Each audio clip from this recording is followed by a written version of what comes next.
काम वासना और आध्यात्मिक साधना एक अनकही सच्चाई। क्या आपने कभी सोचा है, जब हम भगवान की ओर बढ़ते हैं, जब हम साधना में गहराई से उतरते हैं, तब अचानक मन में अजीब सी बेचैन इच्छाएं क्यों जागने लगती हैं?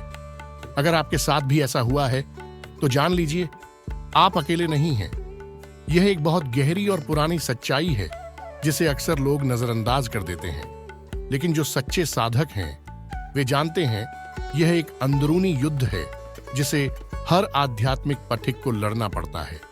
जब कोई आत्मा बड़े धार्मिक या आध्यात्मिक लक्ष्य के साथ जन्म लेती है तो उसके जीवन में काम वासना की परीक्षा भी उतनी ही बड़ी होती है। यह केवल एक सामान्य भावना नहीं है, ये एक अदृश्य युद्ध है जहां मन, इंद्रियां और आत्मा तीनों एक गहरे संघर्ष में उलझ जाते हैं। हिंदू धर्म के ग्रंथों में भी इस संघर्ष के अनेक उदाहरण मिलते हैं। महर्षि विश्वामित्र, जिन्होंने कठोर तपस्या की थी, लेकिन मेनका के सौंदर्य के सामने उनका तप भंग हो गया। राजा ययाति, जिनकी इच्छाएं इतनी प्रबल हो गईं कि उन्हें अपने पुत्र से भी जवानी मांगनी पड़ी। यहां तक कि नारद मुनि जैसे तपस्वी भी कामदेव के प्रहार से संघर्ष कर चुके हैं। ये सब घटनाएं बताती हैं कि काम वासना उन लोगों पर अधिक प्रहार करती है जिनका जीवन किसी बड़े आध्यात्मिक कार्य के लिए बना होता है। भगवद गीता में भी अर्जुन ने श्री कृष्ण से प्रश्न किया था, हे कृष्ण, ऐसा कौन है जो मनुष्य को मजबूर करता है पाप करने के लिए, जैसे कोई उसे खींच रहा हो?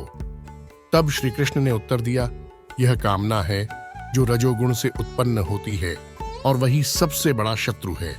अब सवाल उठता है, आखिर यह संघर्ष इतना तीव्र क्यों होता है? इसके 5 मुख्य कारण हैं। पहला कारण है आध्यात्मिक संवेदनशीलता। जैसे जैसे साधक की चेतना बढ़ती है, वैसे वैसे वह हर ऊर्जा को गहराई से महसूस करता है।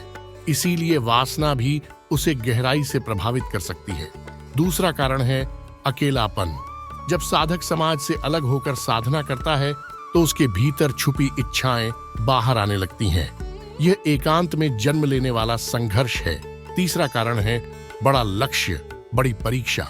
जितनी बड़ी साधना होती है उतने ही बड़े विघ्न आते हैं। रामायण और महाभारत इसके जीते जागते प्रमाण हैं। चौथा कारण है भावनात्मक पीड़ा और मन की कमजोरियां। कभी कभी बचपन के दुख, अस्वीकार या खालीपन से पैदा हुई भावनाएं वासना के भ्रम में बदल जाती हैं।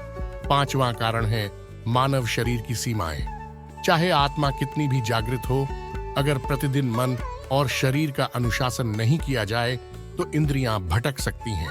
काम वासना एक आग की तरह है। अगर इसे संभाला नहीं जाए तो यह धीरे धीरे साधना की जड़ को सुखा सकती है। लेकिन अगर हम धैर्य, विवेक, साधना और गुरु के आशीर्वाद से इस परीक्षा का सामना करते हैं तो यही संघर्ष हमें और मजबूत बनाता है। याद रखिए, आत्मा ही अपना सबसे बड़ा मित्र है और आत्मा ही अपना सबसे बड़ा शत्रु भी। अंत में निर्णय आपका है। क्या आप इस परीक्षा के आगे झुकेंगे या अपने अंदर की दिव्यता को जागृत करेंगे? यह संघर्ष कठिन है लेकिन जीतने योग्य है। अगर यह संदेश आपके दिल को छू गया हो तो इसे औरों तक भी पहुंचाइए, क्योंकि ज्ञान और जागृति बांटने से बढ़ती है। अपनी सोच और अनुभव हमें कमेंट में लिखिए।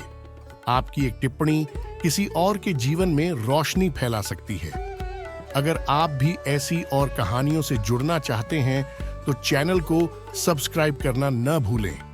चलिए मिलकर ज्ञान और जागृति की इस यात्रा को और भी सुंदर बनाते हैं। जय श्री कृष्णा।